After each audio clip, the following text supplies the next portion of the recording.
Ciao ragazze e ragazzi, bentornati. Il 23 è un capitolo che non brilla ma che accende diversi spunti di discussione. Inoltre abbiamo preparato una sorpresa per voi. Are you ready?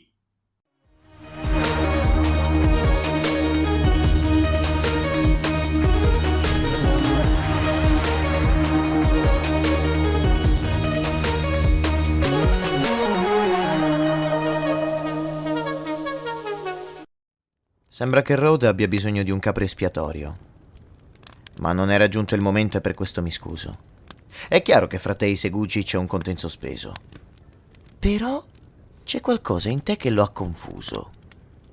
Una parentela? No, è impossibile. Tu sei quello che ha posseduto la ragazza? Sì, sono Cotillion.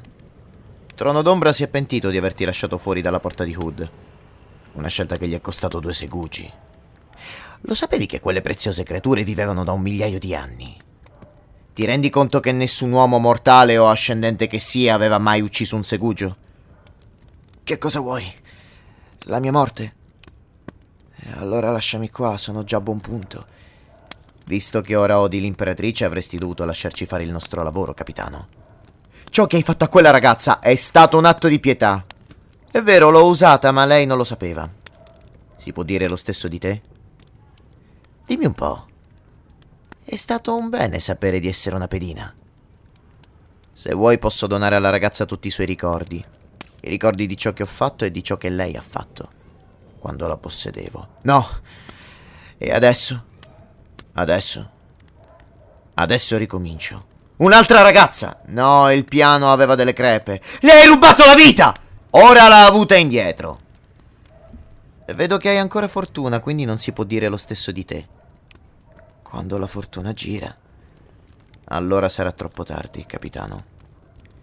Hai scommesso che la signora continuerà a guardarti con occhio benevolo.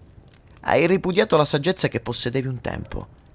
A tanto giunge il potere dei gemelli. Sto guarendo. Esatto. Come ho già detto, Rhodes si è mosso troppo presto. Io non capisco Cotillion. Ho Trono d'Ombra e non sei l'unico. Ora, per quanto riguarda Fortuna, se la vuoi è tua. Ah, sospettavo un capovolgimento totale, capitano. Il mondo è così complesso, non trovi? Dimmi un po'. Provi pietà per quelli che ti hanno usato? No. Una volta reciso il legame, il buonsenso trova la strada di casa. Un ultimo consiglio, capitano. Cerca di non farti notare. E la prossima volta che vedrai un Segugio, corri. Grazie mille a Salvo del canale La Tana del Lupo per averci regalato questa autentica interpretazione del dialogo fra Paran e Cotillon. Ricapitolando, il capitano si trova fra gli alberi del giardino dove si è svolta la festa, quando all'improvviso viene catapultato nel regno dell'ombra. Il Segugio Rud lo attacca ferocemente facendolo a brandelli. Poi lo riconosce, capisce che c'è qualcosa di familiare in Paran, perciò lo lascia perdere. Forse è stato l'arrivo di Cotillon a impedire alla bestia di finire il lavoro, ma dubito che il dio, per quanto potente, possa avere questo tipo di controllo sui Segugi. Il patrono dei sicari guarisce le membra del ragazzo e nel mentre afferma di voler procedere con un nuovo piano dopo il fallimento del precedente, per quanto riguarda Dolente, no? Paran gli consegna la spada fortuna e poco dopo si ritrova nuovamente nel bosco di Lady Simtal. Si mette immediatamente sulle tracce di Lorn per porre fine alla sua vita. Ora, i fatti qui si evolvono molto rapidamente, con cambio di punti di vista repentini, perciò cercherò di essere il più chiaro e coerente possibile. Crocus esce dalla proprietà Simtal con una missione da compiere: raggiungere Baruch e informarlo del pericolo che corre a causa di Vorkan. Lorn lo insegue, determinata a farlo fuori, ma prima di tutto scatena l'asso nella manica che può tenere occupato Nomander Rake, il demone Galein. Il signor Galein è un Soul Taken, un motaforma. Infatti, fra le strade di Darushistan si trasforma in un drago. Una mutazione che non è sfuggita a Rake, che sembrava aspettare proprio lui quale nemico designato. Dal campanile di Krull, il figlio dell'oscurità, si lancia verso di lui trasformandosi in un drago enorme. Eh sì, anche lui è un Soul Taken, un drago nero con la criniera d'argento e le dimensioni che superano addirittura quelle di Silana. Posiamo lo sguardo fra i vicoli cittadini dove Kalam sta inseguendo il violinista e Edge per impedir loro di far saltare le strade, quando li vede correre all'impazzata in direzione opposta. Hanno visto il demone, perciò se la danno tutti a gambe. Lorn finalmente ha Crocus a portata di spada. Lo attacca, ma il giovane ladro viene difeso da Blues, un ottimo spadaccino che appartiene alla guardia Cremisi. Dopo aver coperto le spalle di Crocus da Serra, ora gliele coprono pure da Lorn. Lo scontro è durissimo, tanto che l'aggiunto riesce a disimpegnarsi ma rimanendo ferita. La ragazza fugge e si mette al riparo, ma nel vicolo sopraggiungono Miz e Irilta, si pronuncerà così. Le badiste della Fenice, insomma. Le donne la pugnalano per ordine dell'anguilla e così viene posta fine alla vita dell'aggiunto. Nel frattempo, un altro membro della guardia Cremisi scorta il portatore della moneta a casa di Baruch, dove lo lascia. Ganos trova Lorn.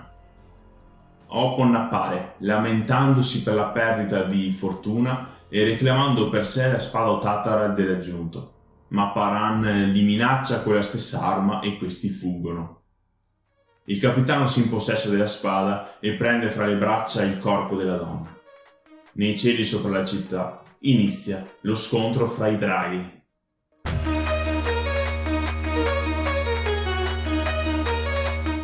Andiamo con ordine perché i fatti sono semplici e lineari, ma di cose da dire in proposito ce ne sono molte. Partiamo con i pensieri dell'aggiunto che ci confermano uno degli scopi della sua missione ad Arujistan: eliminare Whiskey Jack. Fino ad ora questo era solo un sospetto di Tattersail, poi trasmesso a Paran, ma che non aveva ancora trovato conferma. Eccola qui, ora. L'Asin voleva disfarsi definitivamente del sergente, un'ingombrante memoria del passato. Pensieri. Passiamo a quelli di Baruch. Mentre ripensa al suo caro amico Mammoth, deceduto poco prima, si rende conto che molto probabilmente Anomander Rake aveva captato la presenza di Rayest nella mente del vecchio studioso dopo il suo risveglio, ma non ha voluto parlarne all'alchimista perché di certo non gli avrebbe creduto. Ecco spiegata l'enigmatica scena che vediamo al risveglio di Mammoth. Poi Baruch sente spegnersi le anime degli amici maghi della Cabala e intuisce che Vorkan è scesa in campo personalmente. Mi è piaciuto il breve scambio di battute fra Krull e Rake, in cui emerge quasi esclusivamente l'arrendersi al destino e al passare delle ere, e il tutto avviene in un'atmosfera di piatta calma. Krull chiede consiglio su come dovrebbe affrontare la vita che ha davanti, ma il Tistandi non sa come aiutarlo, non crede di essere un buon esempio da seguire. Questa, ben inteso, è la mia interpretazione. Ditemi la vostra. Dopo questo dialogo, finalmente direi, vediamo il figlio dell'oscurità trasformarsi in drago. Yeah! Gli indizi c'erano tutti, ma ora non ci sono più dubbi. Rake è un Soul Taken. Comincia lo scontro fra lui e il gigante demone di Tyscreen. Infine, la morte di Lorn, straziante, ma che arriva dopo un percorso tortuoso in cui il personaggio ha spesso avuto l'occasione di scegliere e ha sempre scelto male. O meglio, ha sempre eseguito gli ordini dell'imperatrice e per questo dobbiamo riconoscere la sua lealtà e il suo senso del dovere. La guardia Cremisi interviene ancora in favore di Crocus e la mette in serie difficoltà, ma infine saranno due donne comuni a darle il colpo di grazia. Paran la trova, spogliata dell'armatura e della sua spada. Tra le braccia di Ganos sembra leggera come una piuma. E eccoci qua. Devo ammettere che mi sono molto divertito a estrapolare tutti questi riferimenti e dettagli nell'approfondimento e spero proprio che vi sia stato utile o perlomeno che vi sia piaciuto. Altre cose? Tocca a voi, scrivetele nei commenti. Ultimo capitolo la prossima settimana, ma se non ti iscrivi al canale corri il rischio concreto di perdertelo. Lascio in descrizione tutti i miei link. Passate a trovarmi. Ringrazio di cuore Salvo per il dialogo che ci ha regalato, a dir poco meraviglioso. Passate a trovarlo sul canale La Tana del Lupo. Conto su di voi. Nel frattempo sto cominciando a pensare a come affrontare il secondo romanzo, La dimora fantasma. Fare come ho fatto con i giardini, capitolo per capitolo, oppure procedere in qualche altro modo. Se avete idee o consigli, scrivetemi senza indugio. Quel che è certo è che qui, settimana prossima, daremo una degna conclusione a questa serie di video con l'ultimo capitolo.